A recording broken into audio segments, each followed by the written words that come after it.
एक शरणागत हुए थे तो उन्होंने कहा था कि भजन करना पड़ेगा क्या, नाम जप करना पड़ेगा। आपने तो बताया था कि पूछ रहे हैं नाम जप, बैरागी संत बने, नाम जप करना पड़ेगा। आप बताओ। हाँ, भजन भजन करना पड़े, काहे के लिए इस मार्ग में चले? बड़ा विचित्र प्रश्न होता है। लोग भजन करना पड़ेगा, नहीं करना पड़ेगा। आज से हम कह रहे नहीं कर, लेकिन कुछ नहीं करो प्रभु। जब भजन नहीं कर सकते तो कुछ मत करो, आपको भगवत प्राप्ति हो जाएगी, जीवन मुक्त हो जाओगे, पक्का है। शुभ नहीं कर सकते तो अशुभ मत करो, बस शुभ तो कर ही नहीं पाए, वो अशुभ करना नहीं है तो जीवन मुक्त हो गए। पर लेकिन शुभ तो करना नहीं, अशुभ करना है। अब आप में ताकत हो तो भगवत प्राप्ति करा देना।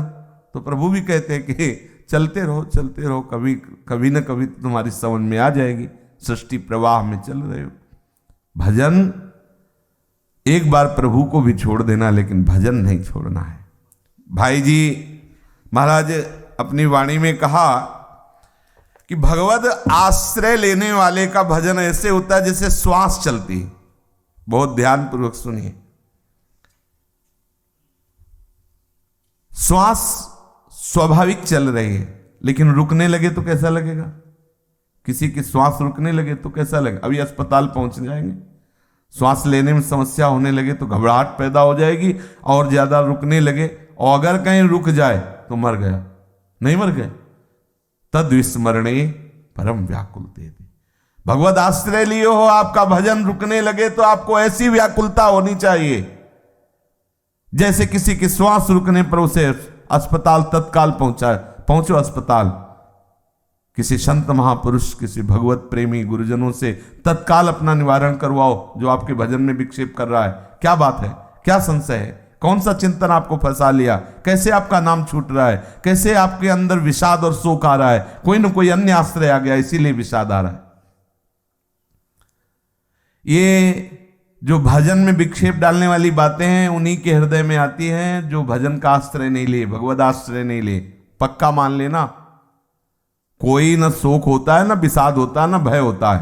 बोले नाराज है और नाराज हो जाओ, ऊपर सबसे ऊपर चोटी में चढ़ करके तुम निंदा करो, क्या फर्क पड़ता है? जो बहुमान करे को मेरो के बहुमानत ना ही। अरे बड़ा मस्ती का मार्ग है।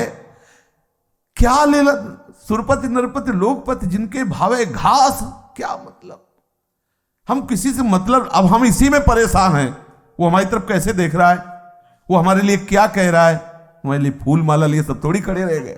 अरे प्रभु का मार्ग है, वो कहीं ना कहीं पिटवाएंगे भी तुम्हें। जो ज्यादा मान चाहिए तो पिटवा देंगे, वो बहुत चतुर खिलाड़ी हैं प्रभु। और यहां बस यही देंगे हमारे प्रति कैसा आदर है। बड़ी विचित्र बात है ये। तभी तक विषाद है, शोक है, नाना प्रकार के भजन में विक्षेप है, जब तक आप कोई न कोई आश्रय लिए हुए हैं, जगत का, अभिमान का, देह का। भगवत आश्रित हो तो ऐसे भजन होता है। ऐसा नहीं कि केवल होता है ऐसा भजन, हृदय में जैसे कोई काट रहा हो ऐसे भजन होता है।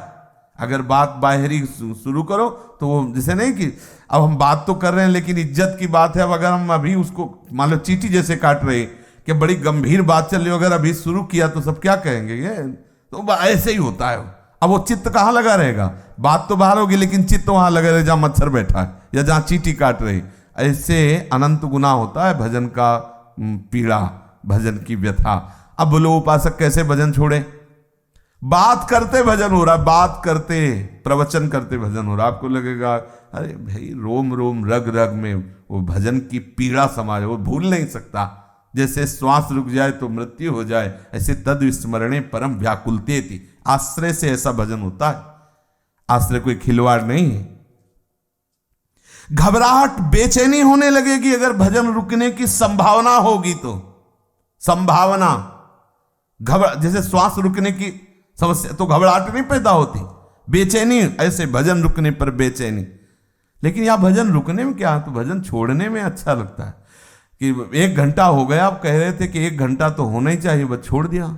और मनमानी जो चिंतन है, बातें हैं, व्यवहार हैं, साधक बहुत खतरे में अपना जीवन डाल रहा है, बहुत खतरे में डाल रहा है। वो इसे खिलवाड़ समझ रहा है। चूक मत करो, नहीं पछताना पड़ेगा। ऐसी फिसलन है, अगर पैर फिसला तो बहुत ही ज्यादा दूरी बन जाएगी, बहुत दूरी निकल जाओगे परमार्थ से, सावधान रहो, बहुत संभाल संभाल के पैर रखो इस मार्ग में। एक शरणागत हुए थे तो